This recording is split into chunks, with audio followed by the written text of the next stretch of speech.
Aku Latasha. Hari ini aku akan bercerita tentang kejadian mistis saat ada di perjalanan ke dinas di luar kota. Pekerjaanku sebagai karyawan di salah satu perusahaan yang ada di Kaltim. Saat ini aku stay di Balikpapan, Kalimantan Timur.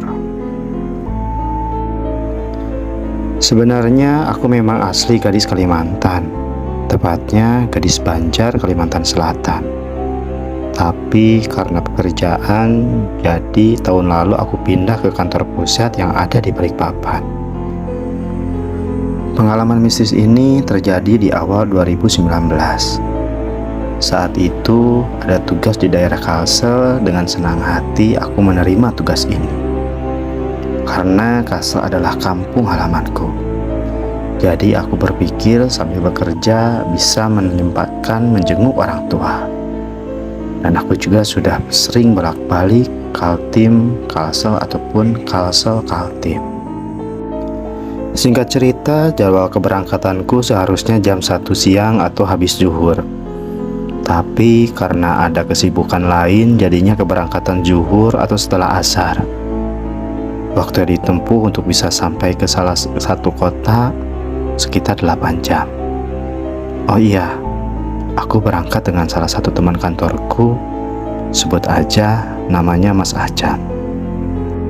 Sebelumnya memang aku tidak ada rasa takut atau apa ketika berangkat sore karena sudah terbiasa di perjalanan. Selalu kubawa santai sambil menikmati. Pikirku berangkat sore pun tidak masalah karena bisa tinggal tidur pulas di perjalanan. Dari rumah aku dijemput jam 4 sore. Kalau ke Kalsel, kita akan menyeberangi dulu naik feri dari Kabupaten Panajam, Panser, yang kini akan menjadi ibu kota baru. Setengah jam perjalanan, sampailah di pelabuhan. Mobil sempat diam sekitar setengah jam karena menunggu kapal menyandar. Masuk kapal sudah sore, dan untuk menyampaikan ke Penajam, kira-kira kurang lebih 1 jam kita dalam kapal. Saat azan maghrib berkumandang, alhamdulillah kapal juga akan bersandar. Jadi kami memutuskan sholat di masjid yang di kota Panajam. Selesai sholat, kami juga memutuskan untuk langsung makan malam di warung seafood yang ada di kota ini. Singkat cerita, di perjalanan seperti biasanya, aku duduk di belakang sendiri dan Mas Ajam juga supir di depan. Di perjalanan, karena belum mengantuk, kami mengobrol sambil mendengarkan musik, juga memakan cemilan yang kami beli. Sebelumnya, aku mau kasih tahu kalau di perjalanan melalui darat dari Kaltim ke Kalsel atau Kalsel ke Kaltim ini, jalannya melewati gunung rambutan yang cukup curam. Jadi untuk mobil harus benar berhati-hati. Kalau terpeleset, ya mobil langsung masuk jurang. Apalagi kondisi pada malam hari. Lampu jalanan ada, cuma sedikit. Setelah melewati beberapa kabupaten, lalu langsung menaiki jalan gunung yang artinya mobil akan melintasi jalan gunung rambutan. Waktu itu aku sedang tertidur dan masih sendiri di kursi belakang. Entah kenapa saat itu aku merasa dingin. Terbangun karena dingin, meminta supir untuk menurunkan AC-nya. Kulihat Mas Ajam masih terjaga menemani supir. Kulirik, di jam tangan sudah menunjukkan hampir jam 10 malam. Om, kecilin dong AC-nya, dingin banget nih. Udah paling rendah nih mbak. Oh ya, tapi kok dingin banget ya? Rasaku pada saat itu sambil memutarkan ventilasi AC ke arah berlawanan. Mau pakai jaket aku aja, Sya. Mas Ajam menawarkan jaketnya. Kalau mau, buka aja tuh di belakang. Ada di paling atas jaketnya. Aku pinjem ya mas. Asli nih, dingin banget. Kalian gak kedinginan? Enggak sih kalau kita. Ya udah, ambil aja jaketnya tuh. Pas aku berbalik berniat mau ambil jaket di jok belakang, tiba-tiba dari kaca belakang mobil, aku melihat ada sesuatu yang jatuh dari atas pohon. Astagfirullah. Karena kaget, aku istighfar. Tapi tahu apa yang jatuh tadi. Tapi aku lihat benda yang jatuh tadi lumayan besar. Karena jatuhnya cepat, jadi nggak jelas apa yang sebenarnya terjatuh. Kenapa, Syah? Tadi kayak ada sesuatu yang jatuh dari atas pohon. Apaan? Kalau ada yang jatuh pasti aku lihat dari spion mobil, kata Om Supir. Sempat kami terdiam beberapa saat, lalu Mas Ajam mencairkan suasana biar nggak tegang. Udahlah, mungkin ranting pohon tadi yang jatuh. Iya, mungkin ranting pohon. Aku mengiyakan saja, biar suasana baik, karena yang kulihat sebenarnya bukan seperti ranting pohon. Tapi langsung kutepis pemikiran itu, karena waktu itu aku langsung merasakan bulu kunduku berdiri. Perjalanan kita melintasi gunung masih panjang. Pada baca doa masing-masing ya. Kami langsung mengiyakan apa kata supir. Saat itu juga aku langsung zikir dalam hati, karena masih merasa gak enak dan merinding. Tiba-tiba mobil melaju pelan. Kenapa Om? Tanyaku. Itu Mbak, ada yang melambai di ujung jalan. Mana? Mas Ajam menajamkan matanya ke arah depan. Waduh, beneran ada orang di situ. Di tengah gunung gini kok ada orang sendirian berdiri di sini? Mana sih? Aku menajamkan penglihatan. Benar saja, ada perempuan melambai di depan sana. Kita terus aja lah Mas. Takutnya itu tipuan begal. Mana mungkin malam-malam jam segini ada orang berdiri sendirian di tengah gunung gini. Seru Mas Ajam. Iya juga sih, tapi kan itu kayaknya perempuan deh. Siapa tahu aja dia dalam perjalanan terus motornya mogok. Kasian kan? Itu kataku. Benar saja, ketika mobil kami mulai mendekati orang yang melambai itu, terlihat seorang wanita yang lebih tua usianya dariku. Dia menenteng tas di bahu dan sepeda motornya di dekatnya.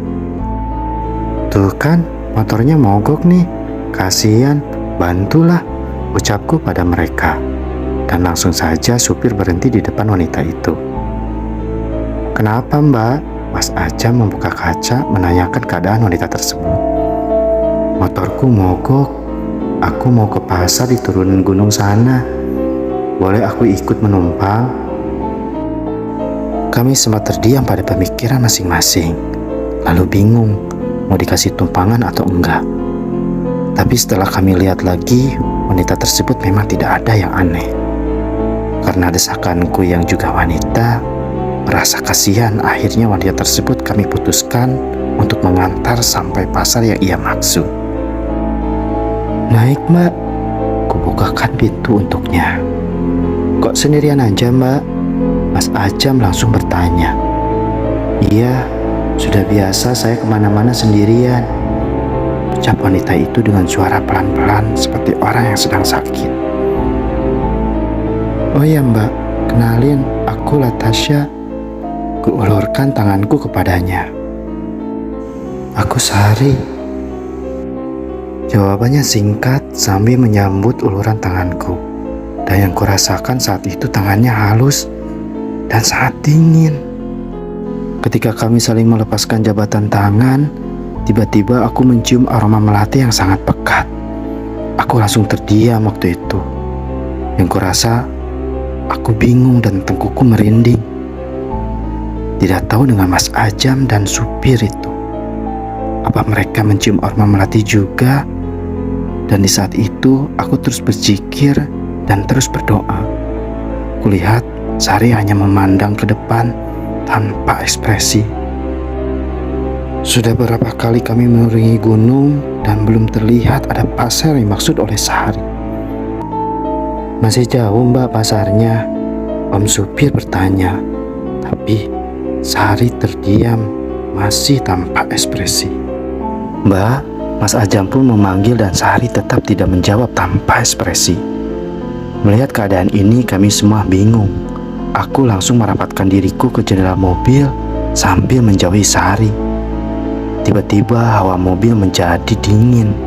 Dan seketika kulihat Sari menengok ke arahku dengan menyeringai, tersenyum sampai melebar ke daun telinga.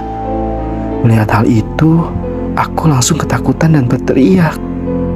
Pada waktu itu, Dalam keadaan panik dan ketakutan, dan setan Sari langsung tertawa menggelegar seperti khasnya kuntilanak.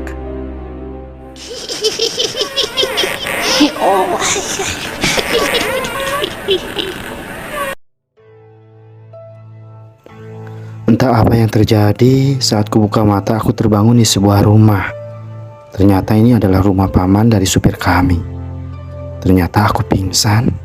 Mungkin ini tidak tahan dengan kejadian mistis tadi.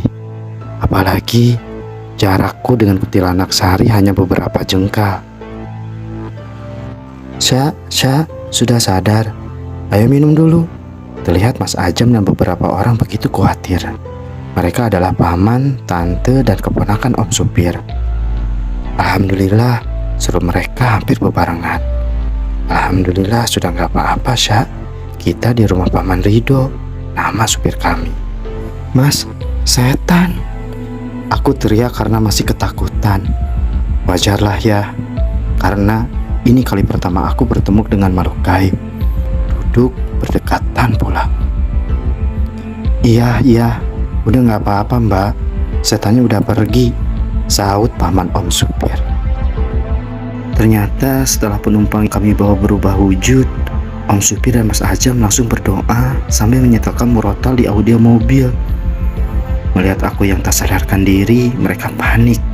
Dan kebetulan sudah memasuki kabupaten yang di situ ada rumah paman supir. Mereka langsung berhenti di sana. Dengan kejadian yang sangat menakutkan ini, kami memutuskan untuk bermalam di rumah paman om supir dan melanjutkan perjalanan di besok pagi. Karena ini juga aku jadinya tidak mau lagi bila ada kerjaan yang harus melintasi gunung rambutan berangkat di petang, dan selalu berangkat pagi biar tidak ada kejadian seperti ini lagi. Terima kasih buat agan-agan yang terus menyaksikan di channel kami.